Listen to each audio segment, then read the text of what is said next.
நம்ம சேனல்லேருந்து தொடர்ந்தாப்பில் நீங்கள் வீடியோக்களை பார்க்க நினச்சிங்கன்னா இதுவரை நம்ம சேனலை சப்ஸ்கிரைப் பண்ணுங்க. சப்ஸ்கிரைப் பண்ணிங்க. கீழே பெல் சிம்பல் இருக்கும், அதையும் கிளிக் பண்ணிங்க. சரி வாங்க நம்ம வீடியோக்குள்ளே போகலாம். கடற்கரை ஓரமாக பெரிய மரம் ஒன்று வளர்ந்திருந்தது. அதன் கிளை ஒன்று மிக நீண்டு கடல் நீருக்கு மேலாக நீட்டி கொண்டிருந்தது. அதன் உச்சியில் கடற்குருவி ஒன்று கூடு கட்டியது. அதனுள் 4-5 முட்டைகளை இட்டு அடைக்காத்து வந்தது. ஆண் குருவியும் பெண் குருவியும் அதே கூட்டில் வசித்தபடி தங்கள் குஞ்சுகள் வெளிவரும் நாளை ஆவலுடன் எதிர்பார்த்து கொண்டிருந்தன. ஒரு நாள் பெரு காற்று வீசியது. பெரிய அலைகள் பொங்கி எழுந்தன.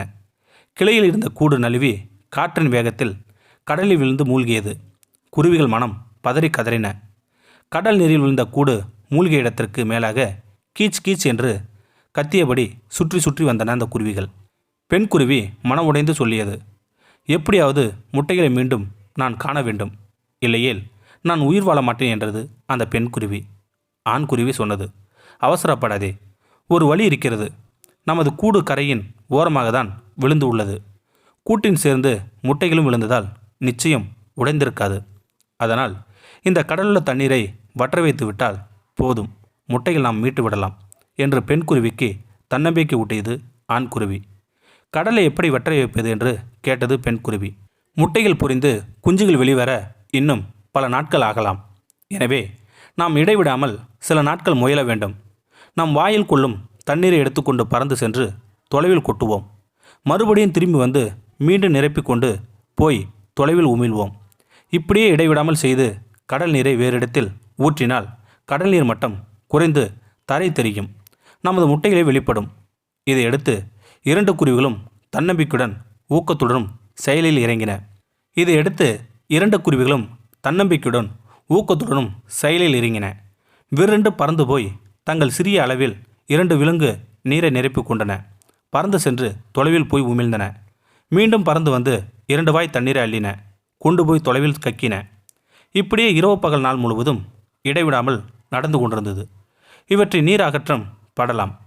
அப்போது அந்த கடற்கரை ஓரமாக முனிவர் ஒருவர் நடந்து வந்து கொண்டிருந்தார். மகா சக்திகள் நிறைந்த மகான் அவர். ஆள் இல்லாத அந்த பகுதியில் கீச் கீச் என்ற சத்தம் கேட்கவும் அவர் திரும்பி பார்த்தார். 2 குருவிகள் பறந்து போவது கண்டு சிரித்தபடி மேலே நடந்தார் அந்த மகான். மீண்டும் கீச் கீச் என்ற சத்தம். குருவிகள் கடலுக்கு மேல் பறந்தன. எதையோ அள்ளின. மீண்டும் பறந்தன. இப்படியே பலமுறை நடைபெறவும் முனிவருக்கு வியப்பு. கடலில் இருக்கும் எதையோ கொத்துகின்றன. அங்கு இறை எதுவும் இல்லையே என்று நினைத்தார் அந்த முனிவர். உடனே அந்த மகான் கண்களை மூடினார். உள்ளுக்குள் அமர்ந்தார். மறுகணம் அவர் மனதில் எல்லா நிகழ்ச்சிகளும் படம் போல் ஓடின. அவர் மனம் உருகியது. முட்டைகளை இழந்த தாயின் தவிப்பு, கடலையை வற்ற வைத்தாவது முட்டைகளை மீட்க வேண்டும் என்ற அதன் துடிப்பும் அவரது உள்ளத்தையும் நெகிழ செய்தன அந்த முனிவருக்கு. உடனே தனது தவப்பழத்தை ஒன்று திரட்டிய முனிவர் கையை உயர்த்தினார். மறுகணம் கடல் சில அடிகள் பின்வாங்கியது.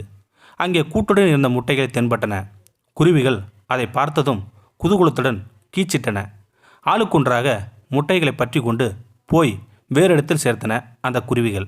நான் அப்போதே சொன்னேன் பார்த்தாயா, நமது ஒரு நாள் உழைப்பால் கடல் நீர் குறைந்தது, முட்டைகளை மீட்டு விட்டோம் பார்த்தாயா என்றது ஆண் குருவி பெருமிதமாக.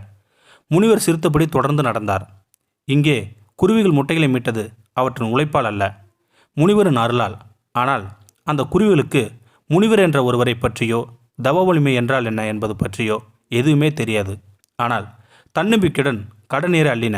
அதே சமயம் குருவிகள் மட்டுமே கடல் நீரை மொண்டு சென்று ஊட்டி கொண்டிருக்காவிட்டால் முனிவர் தம் வழியே போயிருப்பார். அவர் மனம் நெகிழ வைத்தது எது? அவற்றின் உழைப்பும் முயற்சியும் தான். ஆக இங்கே முட்டைகள் மீட்கப்பட்டது குருவிகளால் தான், முனிவரால் தான். முனிவரின் ஆற்றல் அவற்றுக்கு பக்கபலமாக வந்து சேர்ந்தது. குருவிகளின் உழைப்பு தான் அதற்கு அடிப்படையாக அமைந்தது. அன்பு நண்பர்களே, எல்லையில்லா ஆற்றல் பெற்றவர்களே, இளமை பருவம் வாழ்வின் இன்றியமைய பருவம். பருவத்தையே பயிர் செய் என்பார்கள். இளமையில் வேர்வை சிந்தாவிட்டால் முதுமையில் கண்ணீர் சிந்த வேண்டியிருக்கும்.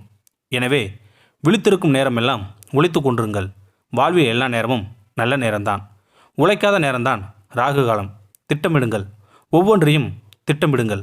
உழைத்திடுங்கள். இந்த வீடியோ உங்களுக்கு பிடிச்சிருந்தா கமெண்ட் பாக்ஸில் கமெண்ட் பண்ணுங்கள். கூட உங்கள் ஃப்ரெண்ட்ஸுக்கு ஷேர் பண்ணுங்கள். இதுவரை நம்ம சேனலை சப்ஸ்கிரைப் பண்ணுங்க. சப்ஸ்கிரைப் பண்ணிங்க. கீழே பெல் சிம்பல் இருக்கும், அதையும் கிளிக் பண்ணிங்க. தேங்க்யூ ஃபார் வாட்சிங்.